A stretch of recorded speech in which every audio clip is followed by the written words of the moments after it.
This is Matador News, and these are today's headlines. The Florida school shooting is the 18th mass shooting of the year, and it's only February. And Marvel's Black Panther movie opens tonight and is expected to bring in big crowds. Hello, and welcome to Matador News. I'm Chris Farias. And I'm Nicole Martinez. The Broward County school shooter, identified as Nicholas Cruz, is making his first court appearance today. He's being charged with at least 17 counts of premeditated murder. Florida police say Cruz killed 17 and left 15 injured. The Marjorie Stonemason Douglas High School. Police say Cruz was living with his family after his own adopted mother died.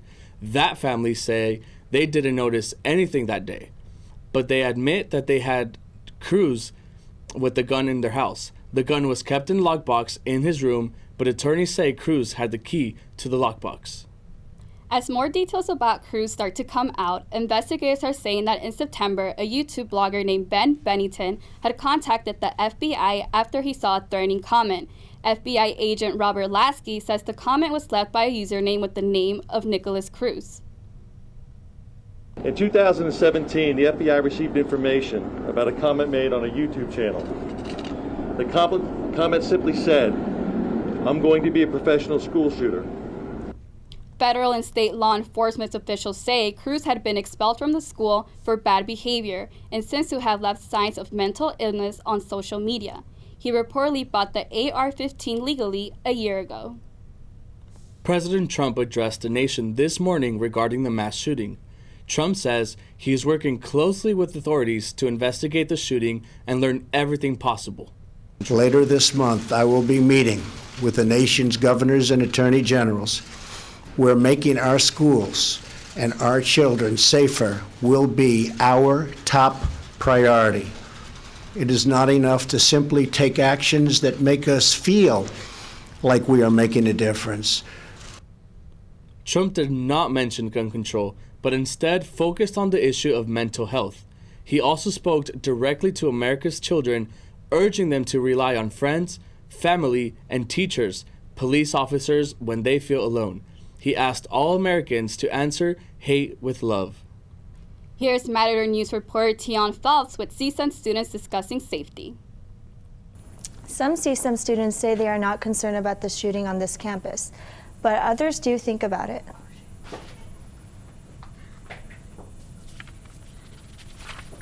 It's a major tragedy.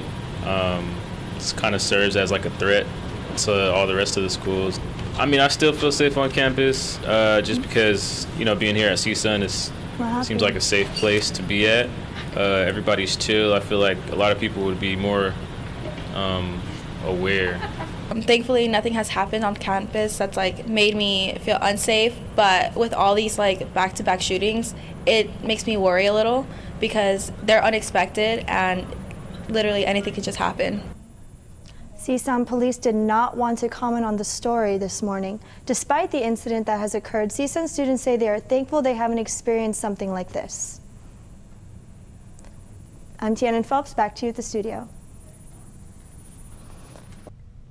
Jacob Zuma has resigned as president of South Africa. A no-confidence vote was scheduled to force him to leave office. Zuma is denying all corruption allegations against him. The new president, Cyril Ramaphosa, says he feels humbled to have the great privilege to serve his people. His supporters danced and cheered after the decision was made. Zuma has served for more than 9 years as president. President Trump's administration wants to make radical changes to the funding of food stamps. Instead of having those in need receiving food stamps to buy food, the federal government wants to buy and send food to the recipients. The government says the program is currently too large and that too much fraud occurs. Food stamps recipients fear this plan could leave many Americans hungry and gives the government too much control over their family's diet. Puerto Rican officials are now saying that most of the homes destroyed by September's Hurricane Maria were built illegally, without permits, insurance, or inspections. In 2011, a code was created forcing homes to be able to sustain winds of 140 miles per hour. Puerto Rico's Governor Ricardo Rossello says it will take $31 billion to rebuild the homes. Money from the U.S. government has been requested. 1/3 of the people in the island still do not have power. President Trump says he will veto any bipartisan immigration deal giving citizenship to so-called dreamers who were brought to this country illegally as children. The bipartisan Senate bill gives some 2 million young people a pathway to citizenship and allots $25 billion for border security. The White House says the amendment would have a negative effect on national immigration policy and weaken border security. The president and members of the Department of Homeland Security are encouraging lawmakers to reject the bill and revoke sponsorship. Now let's go with Brandon Benitez for the latest on health. Thanks, Chris. For the first time, the U.S. Food and Drug Administration has approved the use of blood tests to help find concussions in adults.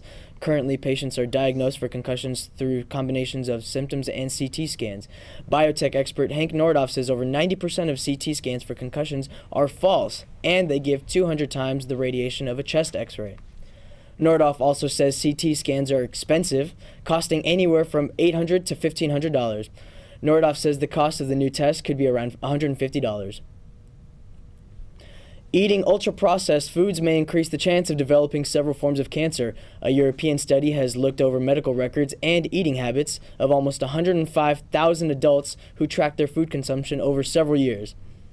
Researchers say people whose diets contain just 10% of ultra-processed foods may face a 12% rise in cancer. One researcher says the results are very strong, very consistent, and quite compelling, but the results need to be confirmed in other studies.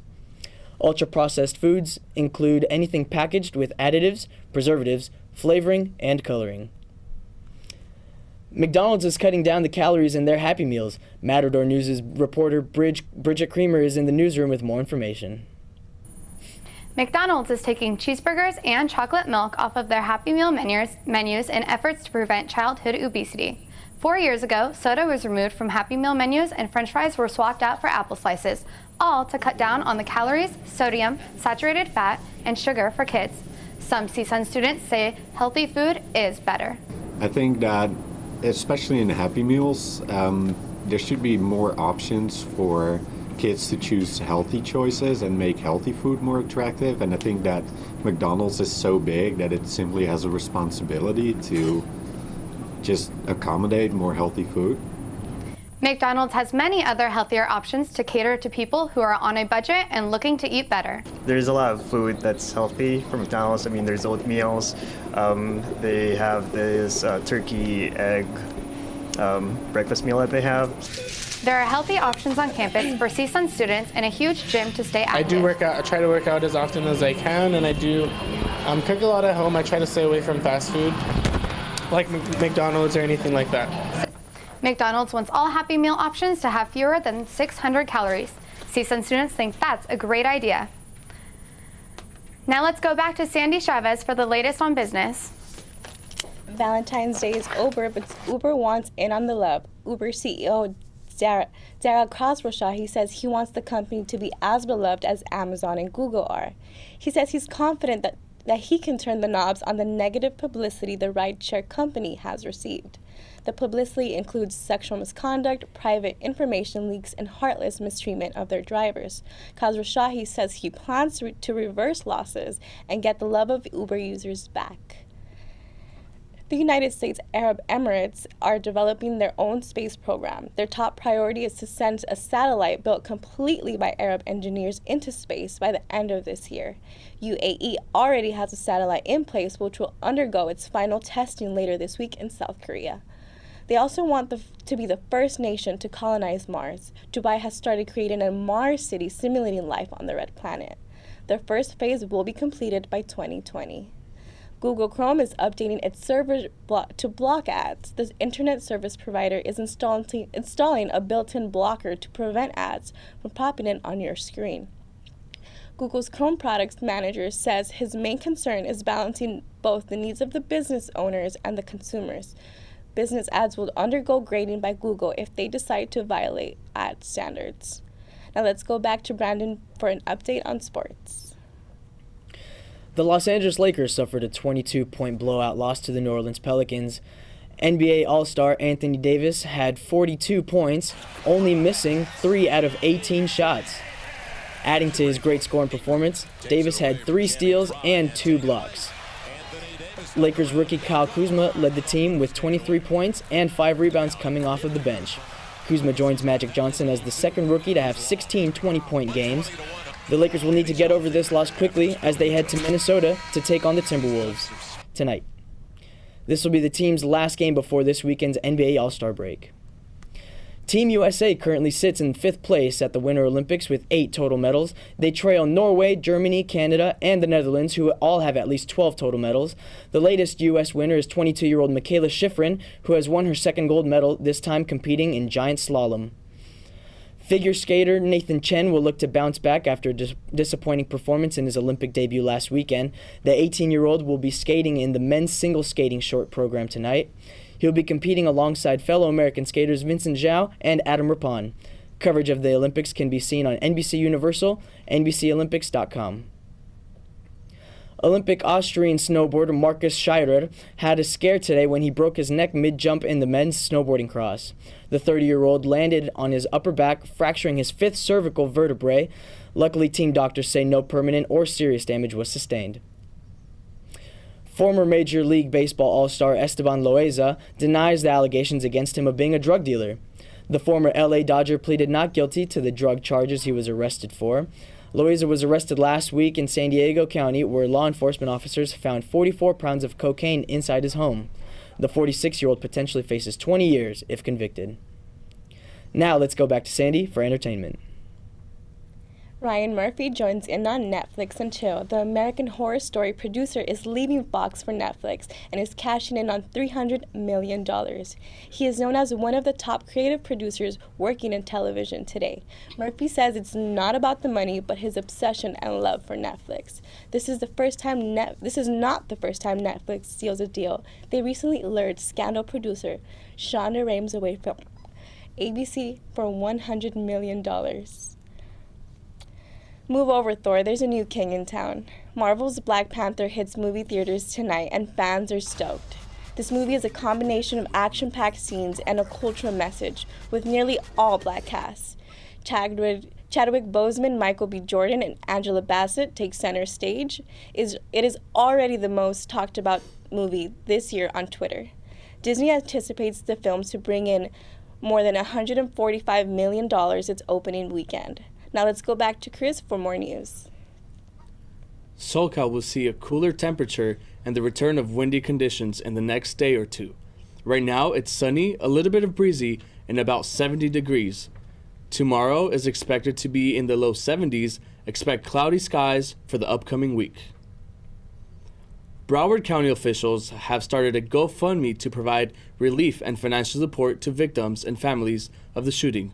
The GoFundMe account has raised nearly $3,000.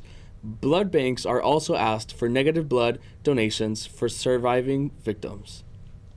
Thank you for watching Matador News. I'm Sandy Chavez. I'm Nicole Martinez. And I'm Brandon Benitez. And I'm Chris Farias.